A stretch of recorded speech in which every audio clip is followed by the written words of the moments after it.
ದೇವರು ನಿನ್ನನ್ನು ಕರೀತಾ ಇದ್ದಾನೆ, ಆದರೆ ನೀನು ಇನ್ನೂ ಅದೇ ಸ್ಥಳದಲ್ಲಿ ಕುಳಿತಿದೆಯಾ? ಮಾರ್ಕು 10ನೇ ಅಧ್ಯಾಯ 49ನೇ ವಚನ 50ನೇ ವಚನದಲ್ಲಿ ದೇವರ ವಾಕ್ಯವು ಈ ರೀತಿ ಹೇಳುವಂಥದ್ದಾಗಿದೆ. ಯೇಸು ಕ್ರಿಸ್ತನ ಅವನು ಕರೀರಿ ಎಂದು ಹೇಳಿದಾಗ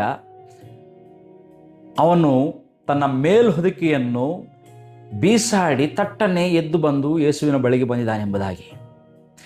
ಪ್ರಿಯ ದೇವರ ಸಭೆಯೇ, ಬರ್ತಮಾಯನ ಜೀವನವನ್ನು ಬದಲಾಯಿಸಿದ್ದು ಅವನ ಕೂಗಲ್ಲ, ಆದರೆ ಯೇಸುವಿನ ಕರೆಯೇ. ನೋಡ್ರಿ, ಆದರೆ ಒಂದು ವಿಷಯವನ್ನು ನಾವು ಗಮನಿಸುವುದಾದರೆ, ಯೇಸು ಕರೆದ ತಕ್ಷಣ ಬರ್ತಮಾಯನು ತನ್ನ ಮೇಲ್ಹೊದಿಕೆಯನ್ನು ಬೀಸಾಡಿದ್ದಾನೆ. ಯಾಕೆ? ನೋಡ್ರಿ, ಆ ಮೇಲಂಗಿ ಕೇವಲ ಒಂದು ಬಟ್ಟೆಯಲ್ಲ, ಅದು ಅವನ ಜೀವನದ ಗುರುತಾಗಿದೆ ಪ್ರಿಯರೇ. ಅದು ಜೀವನದ ಗುರುತಾಗಿದೆ. ಅವನ ಭಿಕ್ಷಕನ ಒಂದು ಏನಂತಾರಲ್ಲ, ಜೀವನದ ಸಂಕೇತವಾಗಿತ್ತದು. ಅದು ಅವನ ಹಳೆಯ ಬದುಕಿನ ಒಂದು ಗುರುತಾಗಿತ್ತು.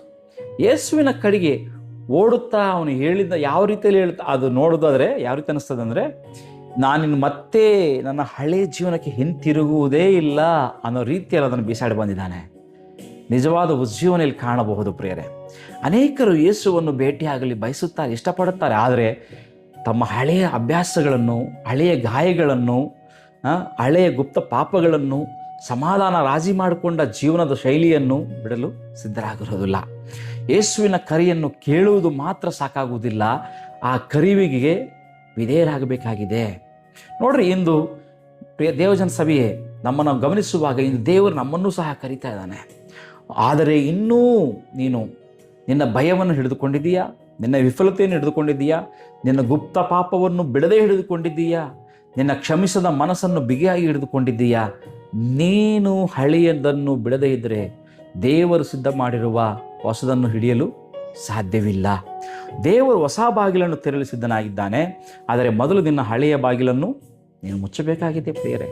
ನೋಡ್ರಿ, ಇಂದು ಪವಿತ್ರಾತ್ಮನ ಒಂದು ಕೆಲವರೊಂದಿಗೆ ಮಾತನಾಡಲಿಕ್ಕೆ ಇಷ್ಟಪಟ್ಟಿರುವಂಥ ಮಾತಿನೆಂಬುದಾಗಿ ನೋಡುವಾಗ, ನಿನ್ನ ಜೀವನವನ್ನು ಬದಲಾಯಿಸುವುದು ನನ್ನ ಕರೆಯಲ್ಲ, ನನ್ನ ಕರೆಗೆ ನೀನು ಕೊಡುವ ಪ್ರತಿಕ್ರಿಯೆಯೇ.